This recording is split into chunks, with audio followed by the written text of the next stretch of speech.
nation naissante, l'ordre et la stabilité sont les piliers d'un avenir durable. Machiavel a écrit dans son ouvrage Le Prince, livre paru en 1532, qu'il n'y a rien de plus difficile, de plus périlleux, que de changer l'ordre des choses. Et Henri Christophe l'a fait. Il l'a fait, il a créé des écoles, construit des forteresses, comme nous pouvons citer la citadelle La Ferrière, emblème de la nation haïtienne. Christophe l'a fait, mais certains, et laissez-moi vous dire que l'équipe adverse pourrait, et sans doute, nous décrire Pétion, alors pas Pétion, Christophe, comme étant un tyran. Mais laissez-moi vous dire que ne vous laissez pas convaincre par ces beaux dires, mais plutôt choisissez la raison. En ce sens, mesdames, messieurs, select assistance, nous voulions que vous posiez une seule question. Une seule question. Est-ce que dans une nation, on ne peut pas imaginer, est-ce qu'on peut imaginer une nation sans l'ordre, sans la discipline, sans la loi? Je suppose que non.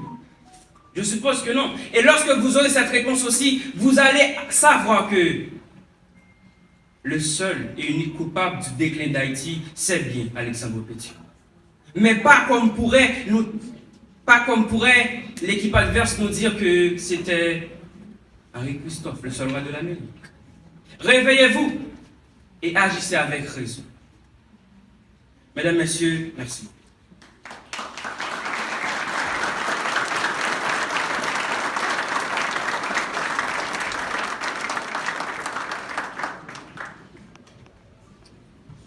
Parlons de héros, parlons de leaders, d'initiateurs de prospérité, parlons de pionniers.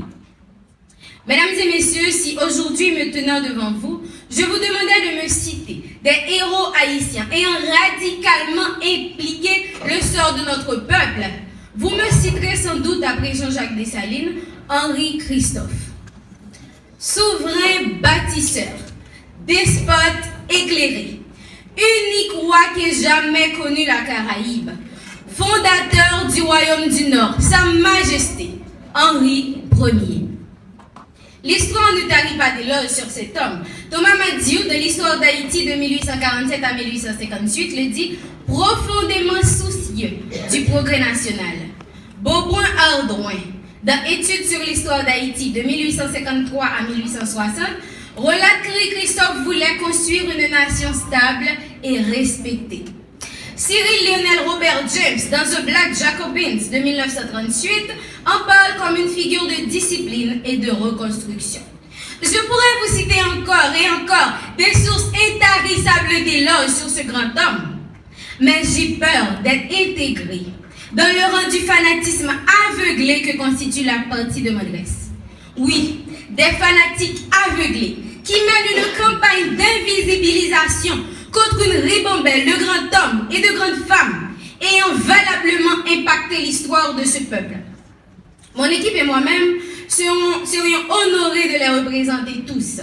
Jean-Pierre Boyer, unificateur, André Rigaud, défenseur de l'ordre républicain, Sanit Belair, révolutionnaire martyr, Marie-Jeanne Lamartinière, justicière, Anténor Firmin, précurseur du panafricanisme. Nous aimerions les représenter tous. Nous aimerions présenter l'impact de leurs visions respectives, la force de leurs idéologies. Mais un seul d'entre eux est traîné devant ce tribunal aujourd'hui pour répondre de l'impact de sa vision sur notre société. Alexandre Pétion. Alors, chers assemblés, faisons un pacte aujourd'hui. Chaque fois que vous entendrez Pétion, entendez tous les autres noms. Hommes, femmes, héros, oubliés, écartés, salis, dont la splendeur a été minimisée au profit de la gloire d'un seul homme. Aujourd'hui, levons le voile sur le héros guérisseur. Alexandre Pétion, laxiste, vous dira certainement l'équipe adverse, brandissant sa politique républicaine, sa politique agraire, sa complaisance administrative. Mais est-ce du laxisme de réparer les torts psychologiques et sociologiques causés par plus de 300 ans d'esclavage? Est-ce du laxisme de redonner sa dignité humaine, son autonomie à une nation réduite en qualité de propriété? Le Code noir de 1685, rédigé sous Louis XIV, en son article 44, disposait ceci.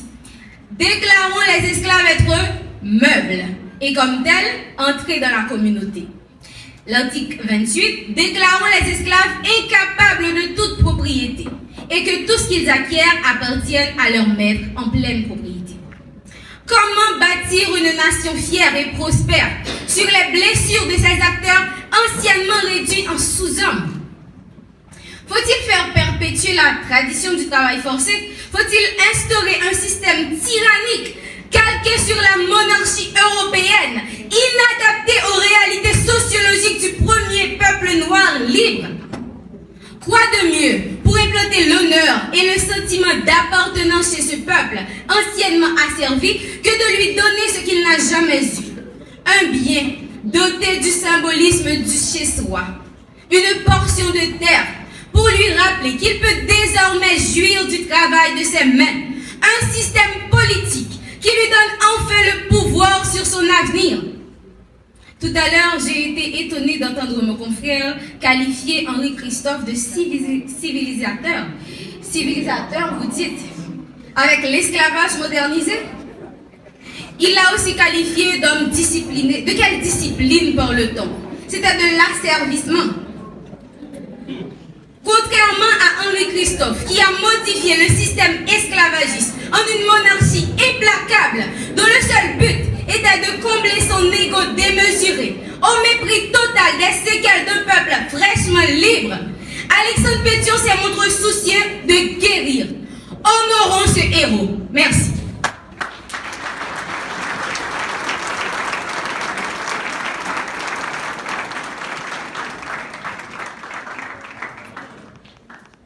Chers membres du jury, chère assistance, la partie adverse a commencé par honorer Christophe. Applaudissez s'il vous plaît, Christophe.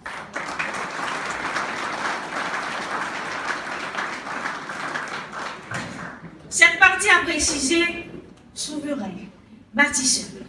Elle a fait des éloges pour tous les grands précurseurs d'Haïti, mais il n'y avait pas le nom d'Alexandre Pétion.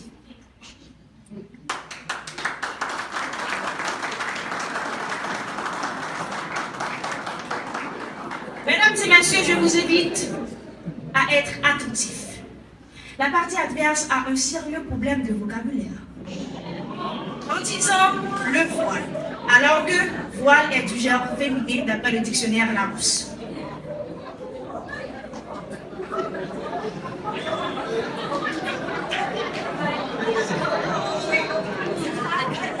Nous ne traiterons avec le gouvernement français que sur du même pied, de puissance à puissance, de souverain à souverain. Cette déclaration a été faite par Henri Christophe, le roi Henri Ier. Chers membres du jury, chère assistance, la partie de m'adresse n'est pas ici pour juger un homme, mais pour examiner une vision.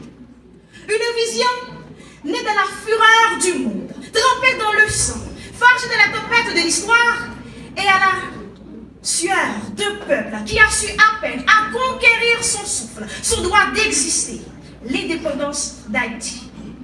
Henri Christophe fut ce souverain clairvoyant et conscient que la liberté sans discipline n'est qu'un rêve éphémère, n'est qu'une illusion fugace.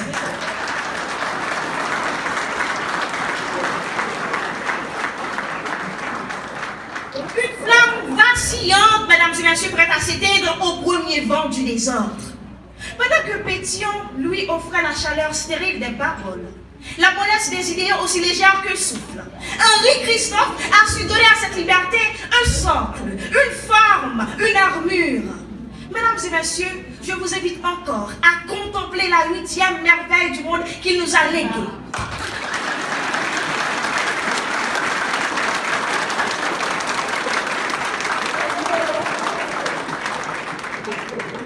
Alors ce monument de pierre n'est pas une simple forteresse. C'est le serment gravé dans la montagne. Le symbole d'un peuple qui a su relever son honneur au-delà des ruines et des doutes. Alors c'est pour cela que nous, de la partie de Mondresse, nous disons sans détour, nous affirmons sans ambiguïté que la discipline constructive forge les nations libres.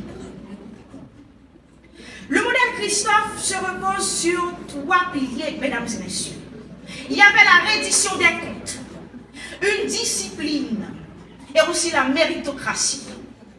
À l'heure actuelle, ces 3 piliers sont un antidote clé, un antidote puissant contre la corruption et la gabédie qui ronge tant d'États modernes.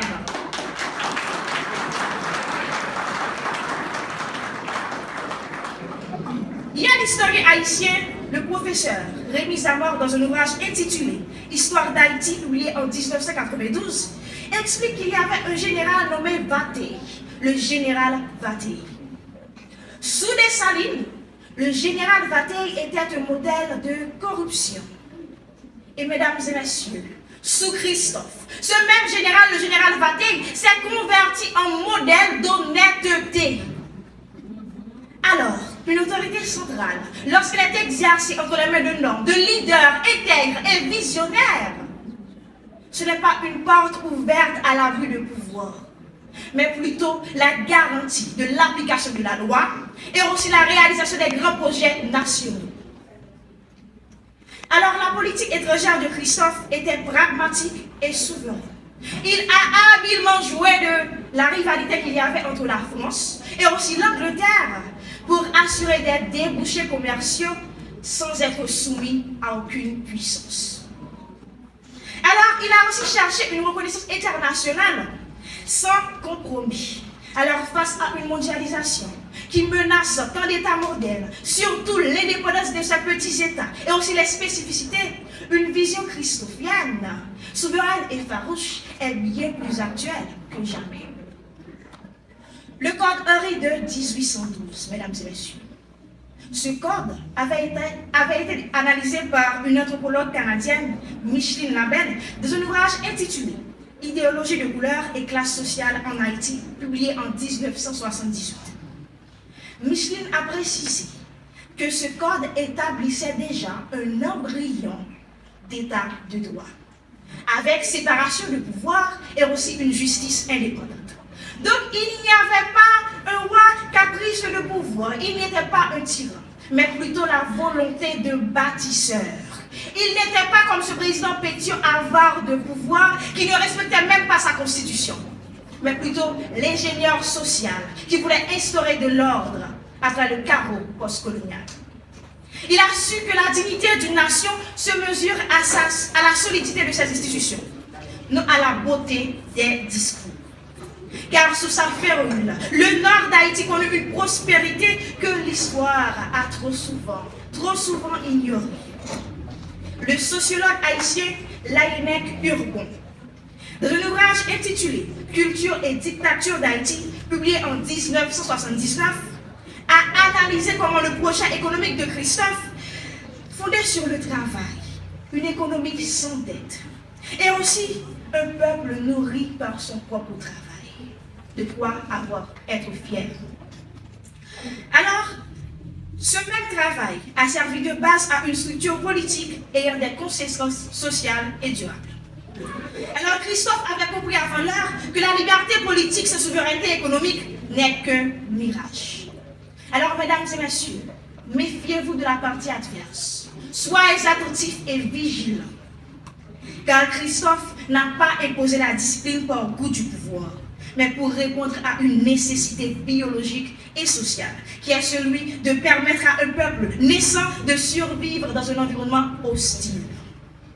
Alors la citadelle, mesdames et messieurs, n'était pas un caprice mégalomane, mais l'incarnation de cette vérité. Alors, quand l'existence même d'une nation est en jeu, les petites faveurs, les petites flatteries qu'avait fait Pétion doivent s'incliner devant les lois immuables de la survie. Car toute autre approche sur la partie adverse va vous révéler aux lèvres de l'utopisme fatal, des arguments dangereux et fallacieux. Alors soyez attentifs, soyez vigilants et prudents, car vous devriez être fiers du roi Henri Ier. Merci.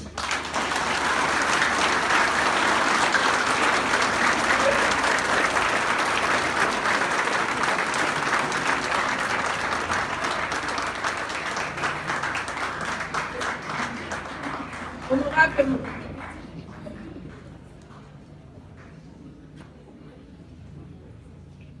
honorable membre du jury, chère assistance, la partie adverse a voulu nous corriger, mais semblerait-il qu'elle n'ait pas révisé sa grammaire avant de venir. Parce que le mot voile est à la fois masculin et féminin, chère partie adverse. Prenez-le, s'il vous plaît. Le dictionnaire Larousse définit le voile comme étant une pièce d'étoffe légère servant à couvrir la tête, le visage ou à cacher quelque chose. C'est dans ce contexte-là que ma consoeur Ruth Nadel a utilisé le mot voile. Mais en aucun cas, elle n'a voulu parler de la voile. Et la voile, elle est définie comme étant un tissu tendu au gréement de navire pour recevoir l'action du vent. Donc, quand on parle de la voile, on voit bateau. Merci, cher parti adverse. Plus tard, la partie adverse nous a parlé d'une alliance entre Henri-Christophe et l'Angleterre.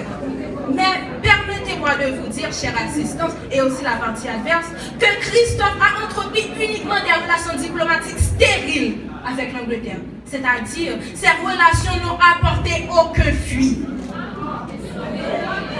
Car l'Angleterre n'a jamais reconnu, au moment de Christophe, l'Angleterre n'a pas reconnu l'indépendance d'Haïti.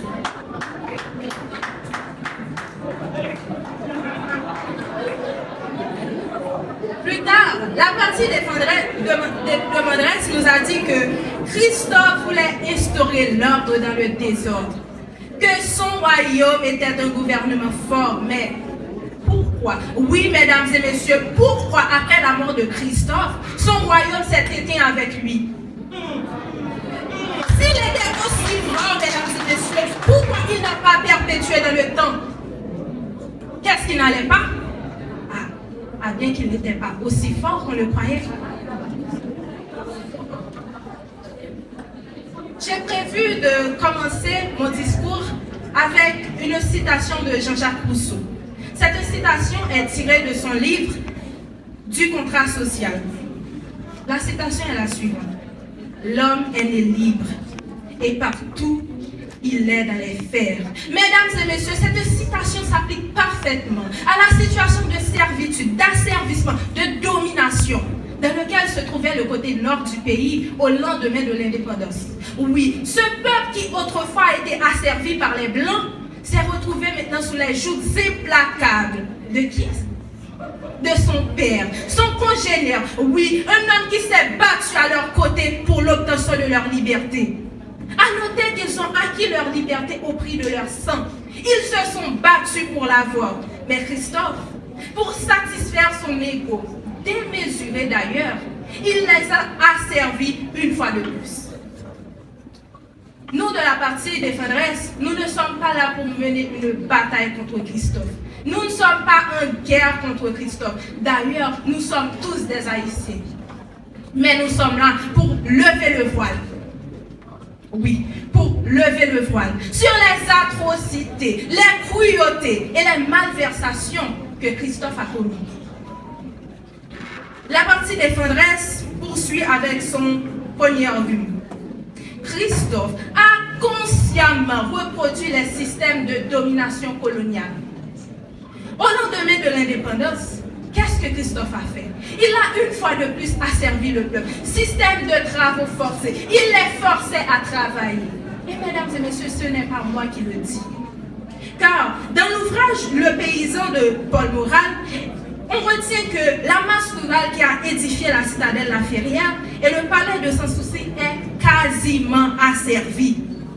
C'est là que les pro-Christophe me diront, mais c'est la citadelle, un édifice phare du pays. Oui, je vous l'accorde. La citadelle est bel et bien un édifice phare du pays. Mais est-ce que sa construction a valu la vie des centaines de bâtisseurs?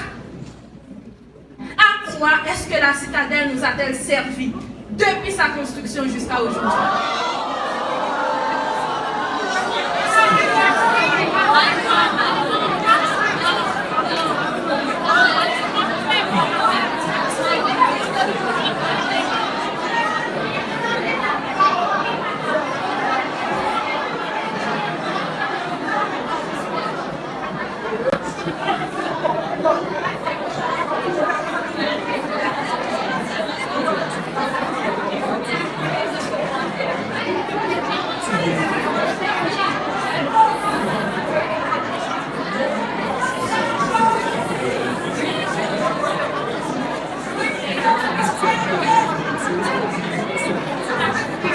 de mes ouvrages de Paul Morales, on dit que le caporalisme. Toujours dans le même ouvrage de Paul Morales. Avec votre permission, s'il vous plaît.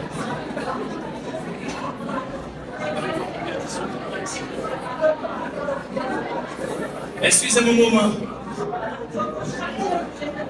Ici, là, nous avons un tribunal, mais un tribunal qui est hors du temps.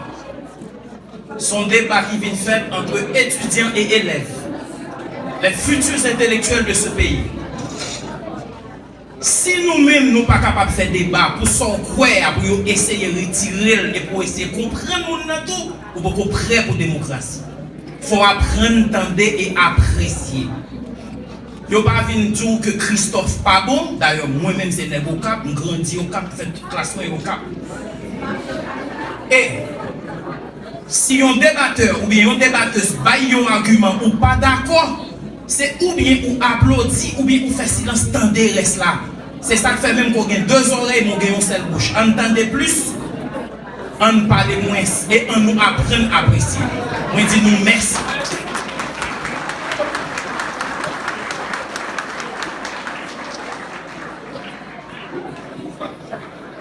Alors, je dois dire à l'assistance que je n'ai rien contre la citadelle africaine. Je suis une haïtienne comme vous. La citadelle est un monument historique. Et d'ailleurs, je compte bien la visiter avant de rentrer à Port-au-Prince.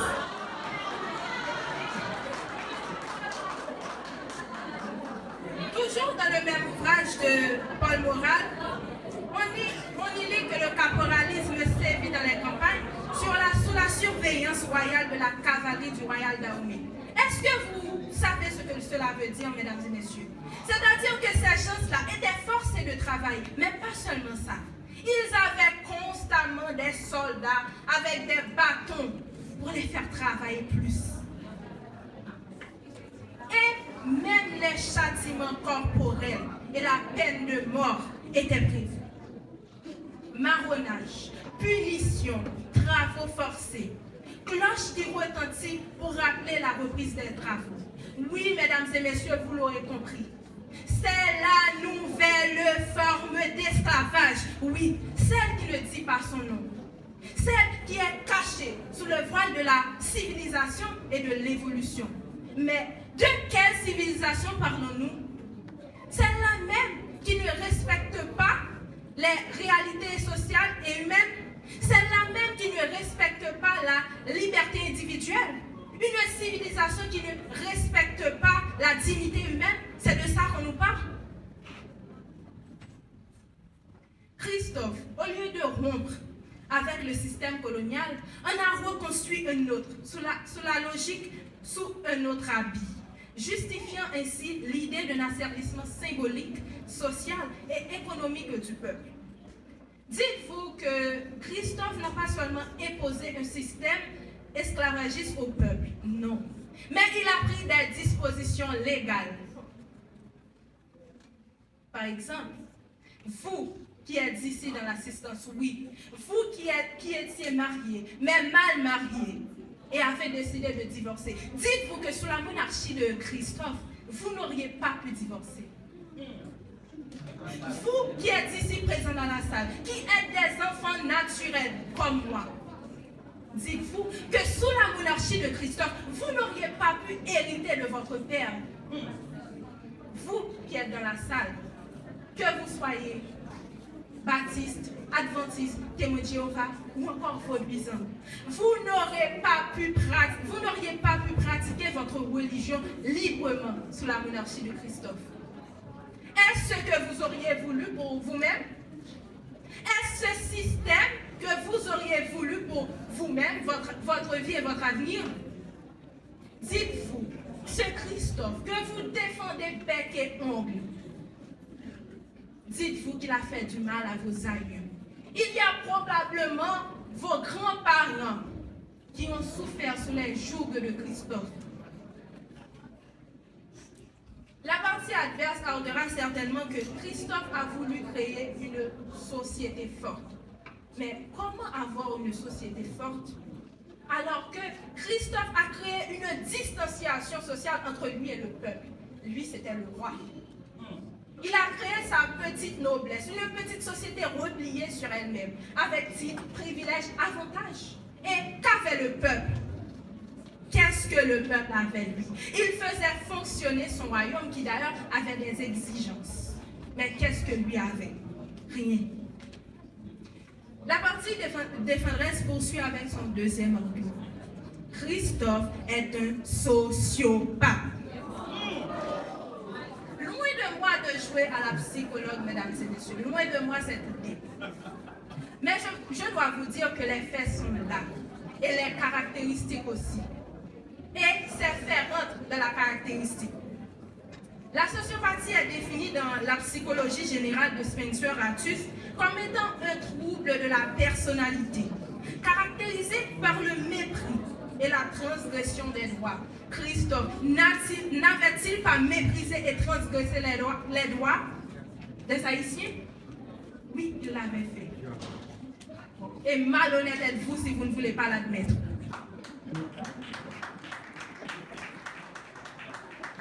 La définition continue pour dire que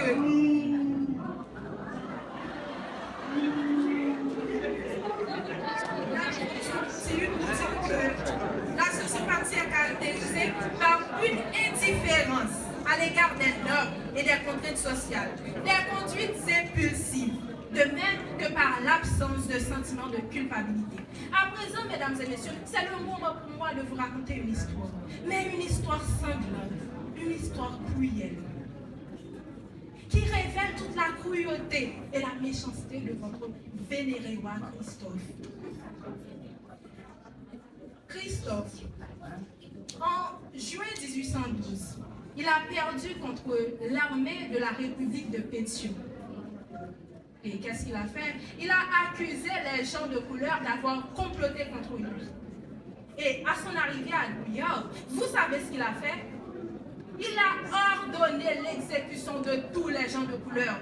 Quand je dis les gens de couleur, c'était les mulâtres. Et à noter, mesdames et messieurs, que les mulâtres, ils ont été reconnus comme étant des Haïtiens. Donc, ils avaient la citoyenneté. C'était des citoyens haïtiens comme moi, comme vous. Mais ils ont été tués, ils ont été exécutés. Mais pas de n'importe quelle manière. Personne n'a été épargné. Malade, infirme, femme, enfant, tout le monde y est passé. Ils ont été égorgés. Et tout ça pourquoi? Pour un soi-disant complot qu'ils auraient fait contre le roi Christophe. Chose qui n'était pas vraie d'ailleurs. Mais vous savez ce qui est le plus ironique, mesdames et messieurs? C'est que ce ne sont pas que les gens qui ont perdu leur vie dans ce massacre. Christophe, qui était tellement agacé, consterné par les chants des coqs, les ont fait tuer. Est-ce le comportement de roi? Est-ce le comportement d'une personne normale?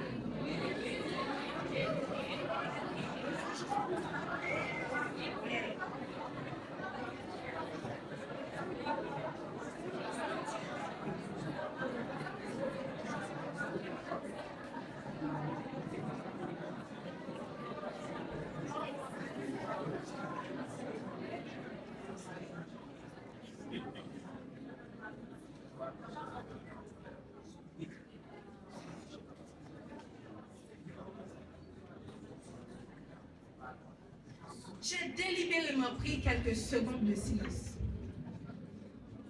Si Christophe était dans la salle, savez-vous ce qu'il aurait fait? Il aurait ordonné de m'exécuter parce qu'il serait agacé.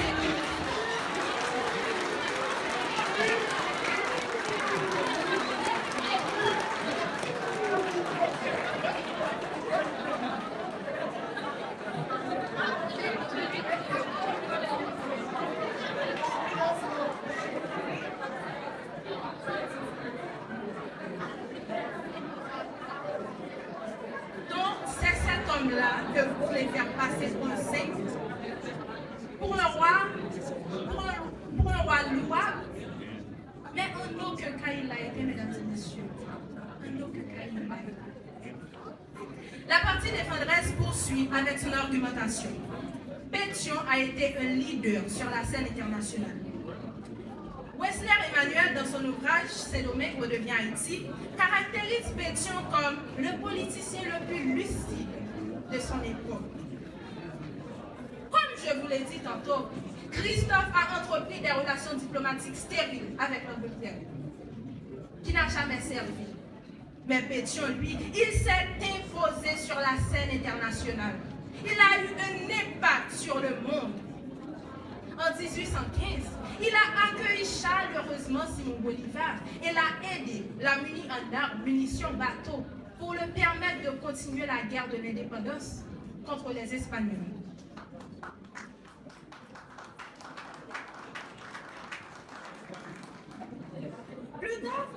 Un peu plus tard, c'est au tour de Raymond Bernardin, dans son livre 5 siècles d'histoire politique d'Haïti, de qualifier Pétion comme étant un habile politicien, de tempérament réservé et indulgent, qui était viscéralement attaché à la liberté. Vous savez ce que cela veut dire? Les sentis liberté à notre tribu. Là où Christophe, lui, il transgressait les droits des autres, Pétion, il était pour la liberté, pour l'égalité. Et ces idéologies, il n'avait pas que des idéologies, mais il agissait en harmonie avec celles-ci. Mesdames et messieurs, Pétion, comme vous le savez probablement, a sa statue érigée dans 3 pays de l'Amérique latine: Cuba, Venezuela, Colombie. À présent, je mets la partie, je m'adresse au défi de me dire où est-ce que est érigée la statue de leur roi Christophe. Attendez une histoire. Dans quel pays étranger? Je ne parle pas d'Haïti. Je ne parle pas d'Haïti. C'est pour vous dire que Pétion a eu un impact sur le monde. Alors que Christophe, quel impact a-t-il eu sur le monde? Qu'est-ce qu'il a fait pour les autres? Qu'est-ce qu'il a fait pour les autres? Rien. Mesdames et messieurs, il est donc clair que Pétion prenait la liberté pour tous et garantissait la liberté individuelle. L'impact de Pétion sur la scène internationale est tel qu'il est surnommé le père du panaméricanisme. Alors que Christophe, lui, il est mort et son empire est mort avec lui. Aujourd'hui, quelles sont les survivances de Christophe en Haïti, à part, je sais, la citadelle, le palais sans souci. Quelles sont les autres survivances de Christophe dans le pays? Alors que jusqu'à aujourd'hui, on utilise. Simon Bolivar s'est même inspiré de la charte de Pétion, la charte de 1816. Jusqu'à aujourd'hui, c'est le régime républicain qui est dans le pays. Donc, nous pouvons voir que Pétion est décrié, certes, mais il a su agir. Il a su agir en bon père. Il a compris les blessures de ce peuple qui venait de sortir fraîchement de l'esclavage. Il les a compris et il a agi en conséquence.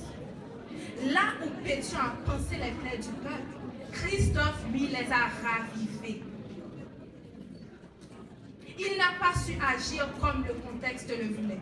Entre le despote et le démocrate, entre la domination et la liberté, l'histoire elle-même a déjà rendu son verdict. Je vous remercie.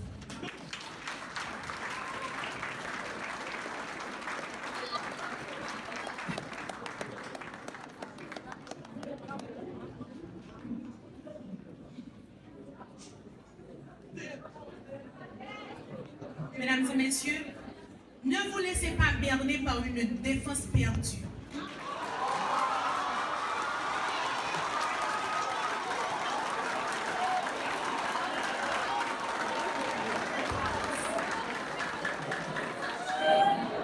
Une défense qui, dans un premier temps, a résumé la vie d'un homme à sa chute. Mais mesdames et messieurs, qu'en est-il de ses rêves? Qu'en est-il de la vision et des réalisations de Christophe? Elle soutient aussi que Christophe était un autoritaire, un un despote. Mais nous nous rendons à l'évidence qu'elle a mal compris la politique de Christophe. Mesdames et messieurs, l'autorité et la discipline ne sont-elles pas le prix de la grandeur? La politique de Christophe n'a fait que sauver l'économie haïtienne qui reposait sur l'agriculture d'exportation. Honorable assistance, aujourd'hui, nous plaidons la cause dont la politique mérite non pas le rejet, mais plutôt de l'admiration. Il est enfin temps de reconnaître la vision et la clairvoyance de Christophe. Et c'est pourquoi nous, de la partie de Mandresse, nous sommes là. Nous sommes là pour vous dire que Christophe était un visionnaire, un bâtisseur de nations. Qui d'entre vous de la salle aujourd'hui peut parler sans évoquer l'héritage monumental de Christophe? N'avait-il pas dit qu'à ce peuple humilié, il faut un monument pour le remettre debout?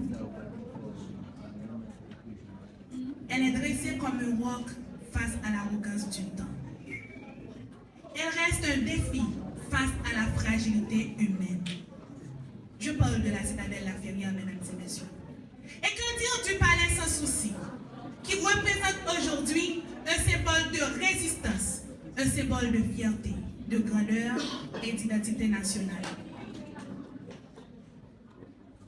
Christophe, dans ses œuvres, il a érigé ses forts, non pas par vanité comme le prétend la défense, mesdames et messieurs, mais il les a érigés par conviction, parce qu'il savait pertinemment que la nation, née dans le sang de la Révolution, survivrait que par la discipline, le travail et son autonomie.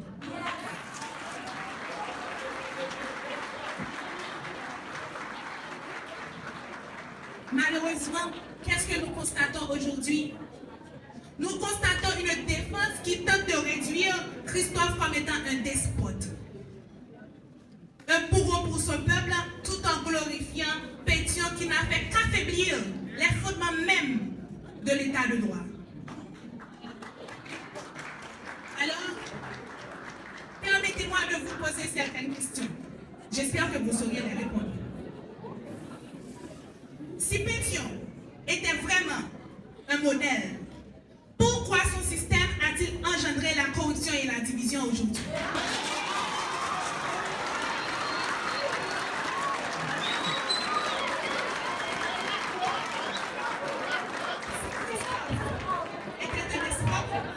Pourquoi son œuvre demeure jusqu'à aujourd'hui lorsque la République de Pétion s'est effondrée? Si la liberté sans ordre suffisait, pourquoi Haïti cherche-t-elle encore son équilibre?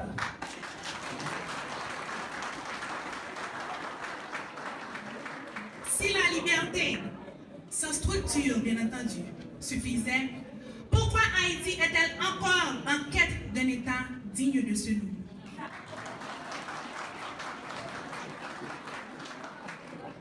Mesdames et messieurs, comme je vous l'avais dit tantôt, ne vous laissez pas berner par une défense perdue. Parce qu'aujourd'hui, nous ne défendons pas la cause d'un simple roi, d'une simple couronne. Mais nous défendons une vision d'État, comme le voulait Christophe. Il avait compris qu'avant l'heure que la souveraineté ne se conserve pas dans les discours, mais plutôt dans la construction et la dignité nationale. Merci.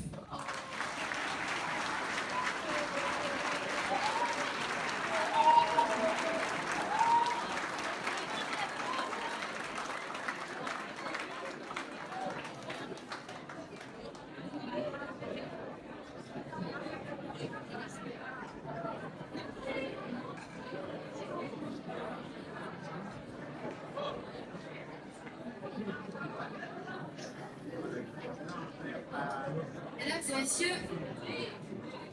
je viens d'entendre la partie de Mandresse qualifier Christophe de bâtisseur de nation.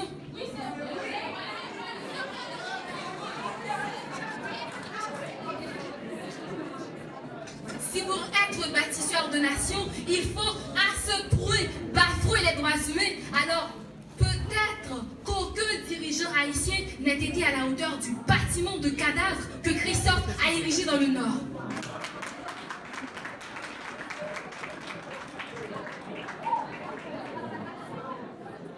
En tant que patriote, autrefois, mesdames et messieurs, défenseuse farouche de Christophe, je suis peinée, non, consternée de constater à quel point mes croyances furent utopiques.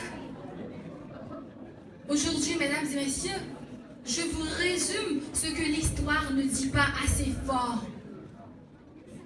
Le règne d'Henri Christophe fut l'illustration parfaite de pouvoir dérouté par l'excès, dévoyé par l'orgueil et consumé par la soif de grandeur.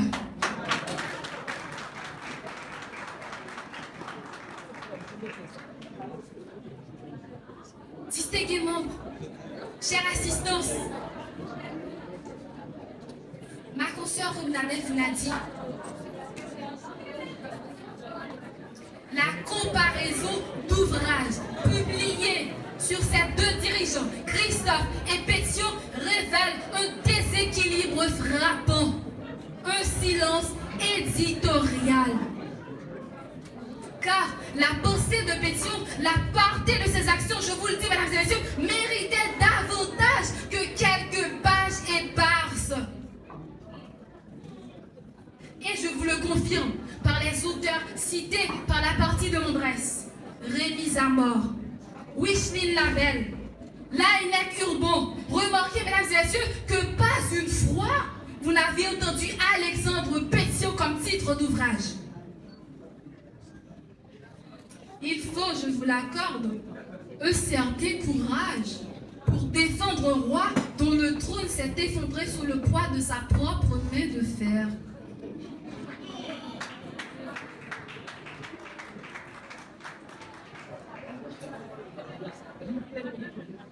Mesdames et messieurs, Cicéron disait « Il n'est rien d'assez absurde qui n'ait été dit par un philosophe. » Quant au cas de Christophe, il n'est rien d'assez démesuré qui n'ait été tenté par lui.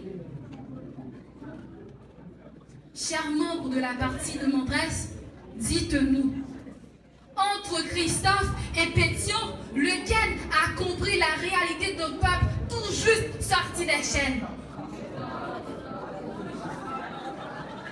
C'est génial.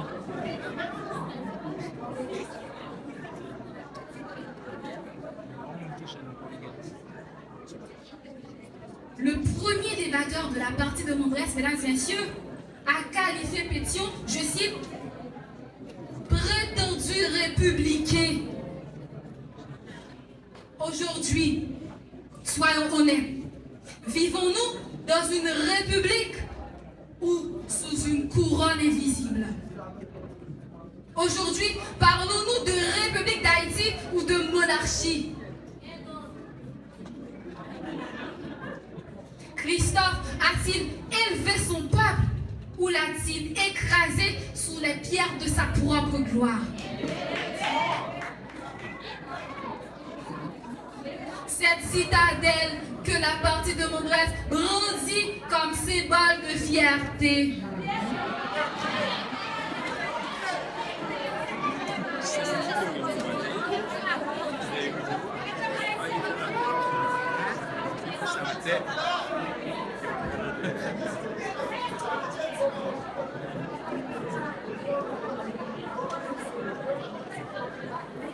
N'est-elle pas d'abord, mesdames et messieurs, un cimetière de bras brisés et d'âmes sacrifiées? Tout à l'heure, la partie de Mondresse va prendre la parole. Demandez-leur de vous rappeler la bataille de Cyber du 1er janvier 1807. Demandez-leur. Et que dire de roi? Plutôt que de s'asseoir sous la tonnelle des tambours à son tort avec ses frères, a préféré prier le Dieu de ses oppresseurs, le catholicisme. Fallait-il à ce point renier la foi de nos ancêtres pour mieux ressembler aux colons, nos bourgeois?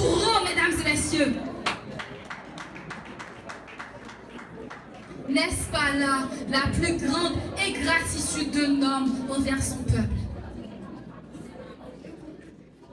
Chers membres de la partie de Mondres, si la vigueur de votre estime pour Christophe est réelle, et si vous pouvez vous exprimer sans tomber dans les pièges de fanatisme aveugle, la partie de Mondres vous invite à répondre clairement aux questions que je viens de soulever. Et même sur ce point, nous demeurons sceptiques quant à votre capacité à nous convaincre. Membres de la partie de Mondres, le public vous attend. Le micro reste ouvert. Merci.